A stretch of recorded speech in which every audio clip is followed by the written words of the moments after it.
Hi, I'm Shaun Rein, your China Dream coach for entrepreneurs and executives. Welcome to Season 1 of the Your China Dream Virtual Summit. In this episode, we have Shaun Rein, founder of the China Market Research Group and author of 3 best-selling books on China: The End of Cheap China, The End of Copycat China, and The War for China's Wallet. His strong opinions are both controversial and he's been proven right time and again. Let's find out how he always stays ahead of the trend. Hello, this is Shaun Rein, the founder of the China Market Research Group and the author of the best-selling books, The End of Cheap China and The War for China's Wallet. My number one recommendation for entrepreneurs in China is make sure you hire the right talent. At the end of the day, the success of your business, whether you're selling a service or a product, is going to be based off the quality of your team. So look for smart people, honest people, and people who take pride in what they do, and that will put you on the road to success. So thank you for coming in today, Shaun. It's great to meet you finally, Fionn. I've been watching you online for quite a while, so it's good to actually meet you in person. Yeah, likewise. And so what I'd like to start with is if you can maybe introduce yourself to some people watching who definitely know you, some people who maybe have heard of you, some people maybe haven't heard of you. If you could do maybe a quick self-introduction, who you are, what it is that you do here in China. Sure. Well, I just turned 40 years old, and I just crossed living in China for 21 years. So I've spent most of my life now on the mainland. I'm originally from the United States. But I started my company, the China Market Research Group, CMR, 13 years ago in 2005. And basically we help private equity firms, hedge funds, and multinationals figure out how should they profit from China. So that's my core main business, but a lot of people know me as an author. So I've written 4 books. My last book, called The War for China's Wallet, is looking at how politics is influencing the economy and how politics is influencing consumption. Because over the last 3 years, really everything in China has been about politics, from what brands consumers want to buy to where they want to travel. You've been here for 21 years, right? That's a long time for anyone in China. And so I'm wondering, why did you come here in the first place? And then since that time, why have you decided to continually stay here? Sure. Well, I first came here in the mid-90s because I lived in the Philippines and in South Korea. And I met with a lot of political, military, and business leaders. And at the time, they all said, we have to learn how to deal with a rising China. But at the time in the United States, most people thought of China as a poor country that was never going to be able to grow economically and certainly not be able to flex its muscles politically. They were still concerned about Japan. So I figured if all of the neighbors of China in the region are thinking about how to deal with China, then I should come to the country. So I came here to learn Mandarin at Nankai University up in Tianjin, China. And what I found was that everything I read in the New York Times or the Wall Street Journal was completely different from what I saw on the street when I talked with the everyday Chinese person. I found there was a lot of optimism in the country, a real electric optimism, where people felt that their lives were markedly better than their lives 10 years ago. And they were feeling that their children's lives would certainly be better. So it was that sort of buzz that got me excited about living here in the 90s. And I've just stayed here because if you want to make big money, if you want to really challenge yourself intellectually on the business side, there's no better place than mainland China. So I really like the opportunities, which I think afforded here are much better than in the United States or really anywhere else in the world. Before you arrived here, what were some of the assumptions that you had about China or doing business here or the culture here that you realized maybe weren't true? And also, I know you work with a lot of companies who are maybe trying to understand the China market. And so what are some of the misconceptions that they still have about what China is really like? I think from being half Chinese, my family, and learning what they thought of the country. But I think sort of the American Chinese, and I'm a 5th generation, I think, born in the United States, and that culture is very different from the mainland culture now. So I didn't really have preconceived notions. But when you talk with multinationals now, they have a lot of misunderstanding of the country, and it's being perpetuated by media people like James Fallows from The Atlantic or Gordon Chang, who always seems to be on TV. But those guys really don't know the country well. Some things that they always say. One, that Chinese brands can't emerge, and that the foreign brands will always do better. But you know what? In 2011, I run a market research firm. We interviewed 5,000 consumers in 15 cities. And at the time, 85% of consumers said they would always prefer to buy a foreign brand over a domestic Chinese brand. But when we did the same research 5 years later in 2016, we found that 60% of consumers would always want to prefer to buy a domestic Chinese brand over a foreign brand. So Chinese, it's a huge, from 15% to 60% in a 5-year period. I didn't even do the research last year, and I probably won't do it this year, because the trend is so clear that Chinese want to buy Chinese-made products made by Chinese for Chinese. But you read someone like James Fallows who says Chinese don't know how to brand. So I think there's I don't want to call it a racist, but it's almost like a arrogant neo-colonialist view that Chinese can't improve themselves. I think that's one big mistake that multinationals certainly make, and that's why you see companies like Nestle are reporting terrible numbers in China, while the dairy companies like Bright Food, Mengniu, and Ili are really gaining market share. They're doing very well. The other mistake that I think more on the political side is I think a lot of Westerners feel that Chinese don't like the political system here. And what I found is they certainly don't like every part of it. So don't get me wrong. I'm certainly not an apologist saying the Communist Party is the best thing in the world all the time. But I think very clearly most Chinese feel that the Communist Party is doing a pretty good job. And they're not as ideological. I almost feel that Americans especially view democracy and communism almost with a missionary-like zeal, and democracy is the new religion. And I think that really jades or hurts how the American government and American businesses view China. They assumed that Xi Jinping would be a liberal reformer 5 years ago. If you like the New York Times, Wall Street Journal, the professors from Harvard, 5 years ago all thought that Xi Jinping was going to be a weak president. Clearly that's not true. They also all thought that he was going to be a liberal reformer and try to push for democracy.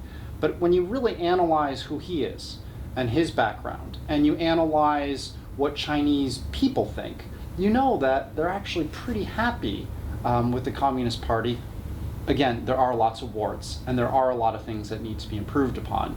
But overall, it's not the anti-government view that I think a lot of the Western press would like people, and academics would like people to think. As an entrepreneur here, running your own business, I wonder, having for the last 13 years run your own business, what are some of the major obstacles that came up for you personally? I think running a company anywhere in the world is tough, but in China with bureaucracy it's even tougher, and then as a foreigner it's even harder.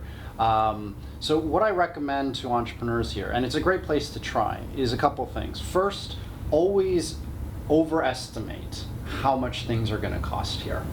The cost of doing business is extraordinarily high, whether it be rents or salaries or just dealing with the government and accounting issues. So the first thing is you need to really try to keep your costs down. Traditionally, I keep the lights off in the office because I want to keep that down. Until the last few months, we always cleaned ourselves. So the first thing is go cheap. Go as cheap as you can, because it's hard. It's really an expensive place to do business.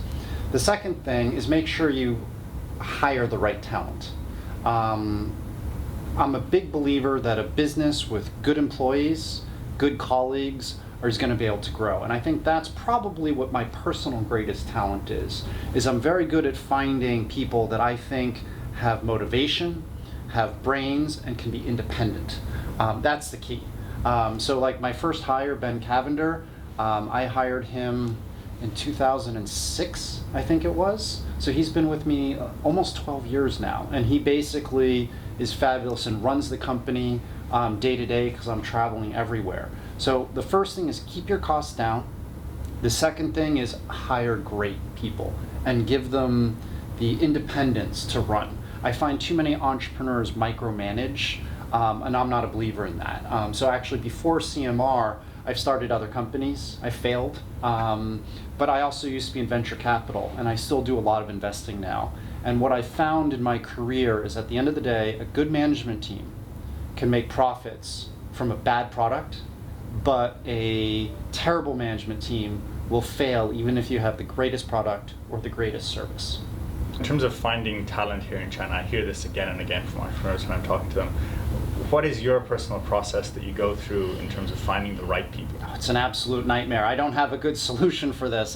What keeps me awake at night is not getting clients. What keeps me awake at night is finding the right team member and then retaining them, because we're so well known that a lot of other companies come in and poach our people once they've been with us for 12 to 18 months, because companies know if you've worked for me for that long, you're a good person.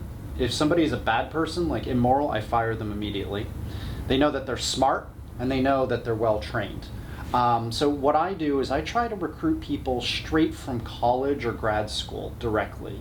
That could be from the top universities in China like Fudan, or from the top universities in the United States. We've had in the past a lot of people from Columbia and Stanford University. I try not to get people with too much work experience.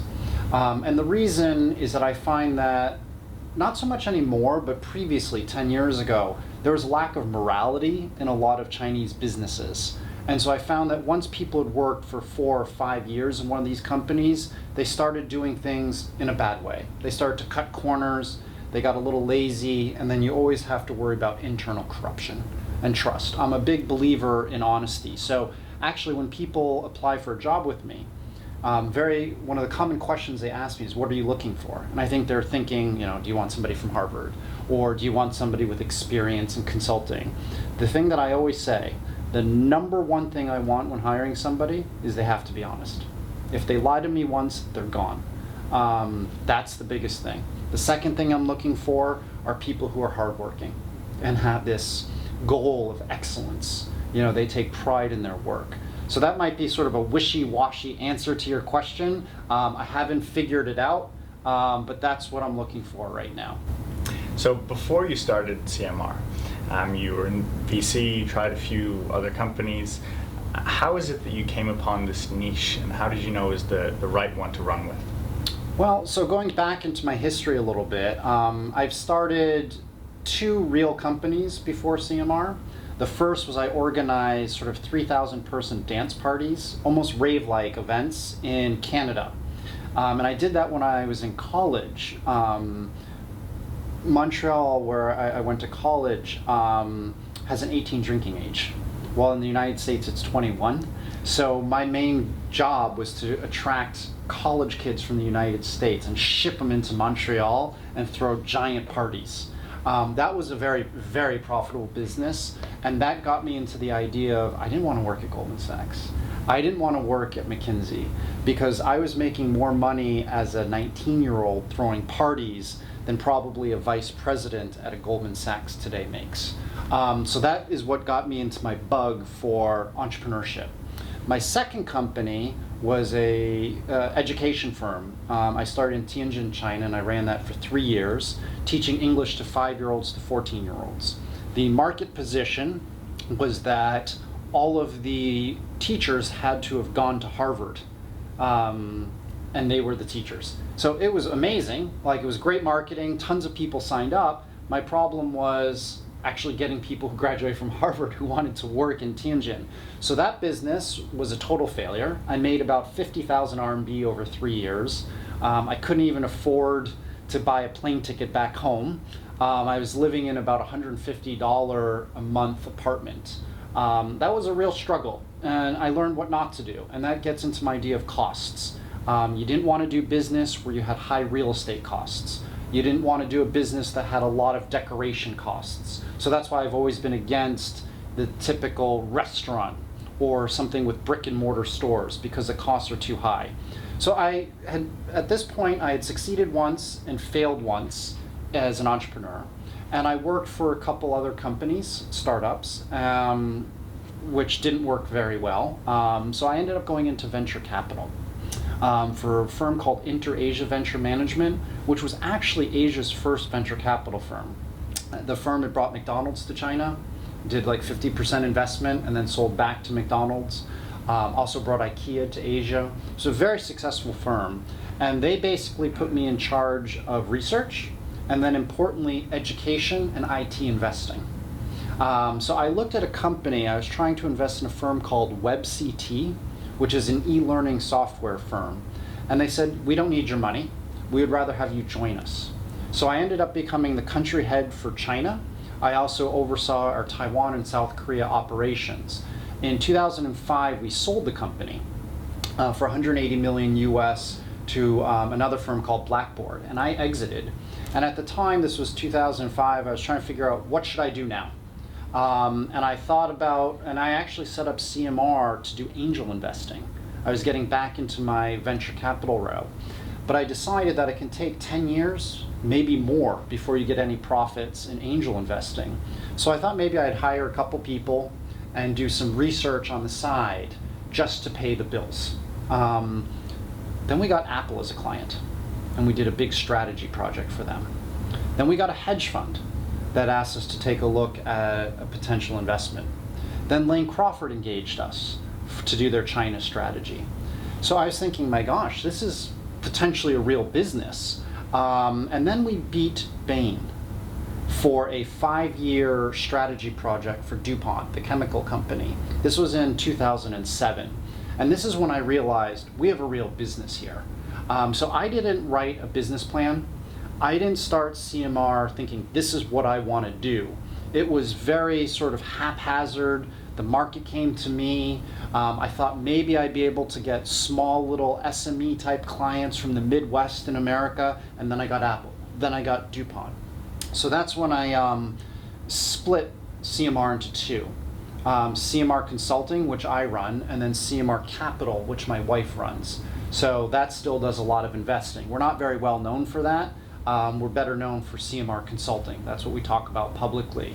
But again, I think one of the mistakes a lot of entrepreneurs make anywhere in the world is they have what they think is the perfect idea, and they spend 6 months fine-tuning a business plan. I am not a believer in business plans as an entrepreneur, because the market changes so fast. And just because people might say, oh, we like this idea, it's, would you actually pay for it? So just get a product or get a service and get it out into the marketplace. Try to sell it. I mean, honestly, when we sold to Apple, I was the only employee. Once they engaged us, I then went out and hired people. You really need to just get your market, even if it's in a beta version, even if there's a lot of holes or a lot of bugs in it, and just get it into the marketplace. That's a mistake I see a lot of entrepreneurs make. They just plan too much. Trying to come up with the perfect idea and the perfect business plan, and not prototyping or having like a minimal viable product that they can just push out to people. Exactly. I mean, if you asked me 13 years ago, after I was leaving WebCT, if I would be a strategy consultant, there's no way. I mean, it never occurred to me to be a consultant. I'm not even sure I applied to the consulting firms out of school. I guess I did, but it was not something I was interested in any way whatsoever. It's just the market demanded a position. And then again, my position, I thought from a brand equity standpoint, was helping SMEs. And my original plan was to say we're cheap but good enough. But then when we beat Bain, that's when I realized that people were looking for something higher end. So we're positioned at the very high end of the strategy consulting sphere. I feel we're better than McKinsey, bluntly. So what I say to clients is, if you're looking for a big management consulting firm, you want something like a Mercedes, go to McKinsey. They're great, and you can't go wrong with a Mercedes.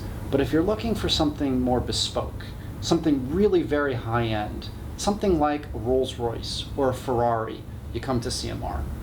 So that's our position, and I think a lot of entrepreneurs don't know what their position is. You really need to think about that, not right away. Again, you need to see what the market says. So if people want to find more about you online or offline, where do they find you? What's the place to find you? And in terms of your books, should they start with the most recent? Should they move backwards, or should they start at the beginning? What would you recommend? I think it depends. Like, if you're just coming to China for the first time, you should read End of Copycat China. That was made for people to learn about the country if they hadn't had experience here. End of Copycat China is a great book. That was my second one on the business side. I also wrote a book, How to Get into Harvard for Chinese, but let's not count that. That one's looking at innovation in the country and the fierce competition moving up. And then The War for China's Wallet, which is my latest, is really meant for people who understand China and for people who are very interested in politics globally. If you're first coming into the market, read End of Cheap China. That's the gold standard. That one still actually outsells End of Copycat China on a monthly basis, and I think it might even outsell The War for China's Wallet. It's a good intro China 101. If you want to connect with me or learn more about me on a regular basis, I'm very active on LinkedIn. So if you seem like a real person, I'll accept your invitation, and it is actually me who's responding to people on LinkedIn. I do spend quite a bit of time on that. LinkedIn was one of our clients. We did their strategy for China before they were acquired by Microsoft. I don't really use Twitter. I find it to be a cesspool, a very negative environment, so I don't like to use it. I do post on it, but I probably won't respond to you if you message me on Twitter. And then I do a lot of media. I've cut back, and I'm letting some of my employees do media more, but I'll still do stuff at Marketplace for NPR, or I'll do TV interviews for CNN, or do a lot of quotes for Financial Times or the Washington Post, and that's how you can sort of follow me. And I do a lot of speeches around the world. In the last 3 months, I think I've been to 9 countries for speeches, from Germany, France, and the UK, to the United States and Canada, to Japan and Singapore. And I've got one coming up in South Africa in a few months. So I'm really traveling the world, and I do like to meet people if you can come up and shake my hand when I do some of these events.